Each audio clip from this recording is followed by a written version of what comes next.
आपण शुणुछंती आह्वान ओडिया पॉडकास्ट। आसंतु शुणिबा क्षुद्र गल्प जराश्रम। लेखि पठाइछंती प्रभंजन दास। से दिन थिला कॉलेज एनुअल फंक्शन रो द्वितीय दिन। लिटरेरी सोसाइटी रो मीटिंग चलिथिबा बेले करताली रे कंपी उठुथिला पूरा ऑडिटोरियम। भाषणटी भी मन को छुईथिला, जेउथिरे ताली बाजिबा बेस स्वाभाविक। आम जीवन रे पितामाता स्थान, वार्धक्य अवस्था बापा मां प्रति थिबा पिलामानंकर कर्तव्य और दायित्वबोध संपर्क रे उच्च गलारे भाषण देउथिबा सेही अतिथि जनक जदियो मो पई अचिन्हा थिले, तथापि निछक सत्य उपरे आधारित तांकर भाषणटी थिला अत्यंत हृदयस्पर्शी। भाषणटी सुनी बहुत खुशी हेली। मने हेला जे भाषण देउथिबा व्यक्ति जनक निश्चित रूपे केउ एक उच्च शिक्षित अबा संस्कारी घरर होइथिबे।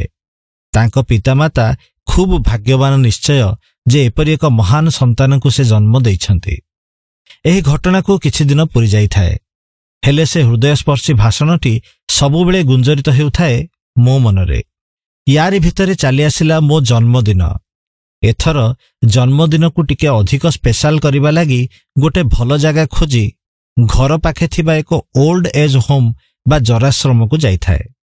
जेउठी वृद्ध पितामातांक भली जीवंत भगवान अछंती, ताठारु भल जगह ए दुनिया रे मिलिबो बा केउठु। जराश्रमर समस्त अंतेवासी मानक गहणरे जन्मदिन पालन करी निजको बहुत खुशी और आत्मतृप्ति मिलिला। सबु वृद्ध पितामाता भी मते पाखरे पाई बहुत खुशी थांती। ए सबु भितरे हठात एक लहराकाशर शब्द शुणी मु धाईगली जलाश्रमर भीतर कक्षकू। बयस पाखापाखि 90 उपरे हेब। हाड़ुआ रुग्ण शरीर रे लोचाकोचा चम धुडु धुडु हेउछि। देहर चिरा जामा उपरे पंजरा हाड़ सबु स्पष्ट भावरे गणी हे जाउछि। लहराकाशरे देह मुह पूरा लाल पड़गलानी बोधे। तंटीरे कफ लागि जाइछि कि कोन? काश बंद करबाकू आमकू टिके समय लागिगला। काश टिके थमिगला परे सेही वार्धक्य रुग्ण व्यक्ति जनक निज थरुथिबा हातरे तकिया तळु दुईटी फोटो को आनी मन खुशी रे देखिबाकू लागिले। गोटिए थिला आरपारी रे थिबा तांको स्त्रींकर ओ अन्य फोटोटी थिला निज 21 बळा विशिकेशन पुओटीर। हठात मु चमकी पड़िली। निज आखि को भी निजे विश्वास करि पारु नथिली, कारण सेई फोटो रे थिबा तांको पुओ थिला से दिन कॉलेज फंक्शन रे पितृ मातृ भक्ति उपरे बड़ पार्टी रे भाषण देउथिबा सेही व्यक्ति जनक। तांको लंबा भाषण और वास्तविक चित्र भितर थिबा आकाश पातलर फरक को मु स्पष्ट भावरे देखि पारुथिली।